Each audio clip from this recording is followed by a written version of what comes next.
জানতে চাই mob justice হয় কি করে? আমি ঠিক বুঝতে পারছি না আপনার এই ঘটনাগুলোতে এত আশ্চর্য হচ্ছেন কেন। বাংলাদেশের ইতিহাসের পরতে পরতে এই ধরনের ঘটনা ঘটে গেছে। ৭১ ইতিহাস দেখেন, ডেড রেকনিং বই লিখেছে আপনার শর্মিলা বোস, অক্সফোর্ড একাডেমিক, আমাদের ওই পারের মানুষ, বোস ফ্যামিলির মেয়ে, এবং সে দেখিয়েছে যে বাংলাদেশে ৭১ সালের যুদ্ধে বড় বড় গণহত্যাগুলো যেগুলো হয়েছে, পার্টিকুলারলি বিহারি কলোনিগুলোতে, আমরা যুদ্ধের পরে দেখেছি, দেখবেন কিছু বিখ্যাত ছবি আছে, কাদের সিদ্দিকী বেনেট দিয়ে কিছু রাজাকারকে পল্টন ময়দানে খুঁচিয়ে খুঁচিয়ে হত্যা করছে, এই ধরনের ঘটনা এসছে।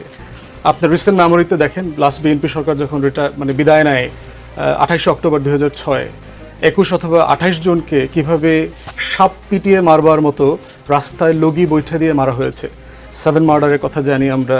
তো এই ধরনের ঘটনাগুলো রিসেন্ট আমলে জুলাই আগস্টে কি হয়েছে, আমার মনে হয় যে গোড়ায় ফিরে যাওয়া দরকার ইস্যুটাতে, সমস্যাটা কোথায়।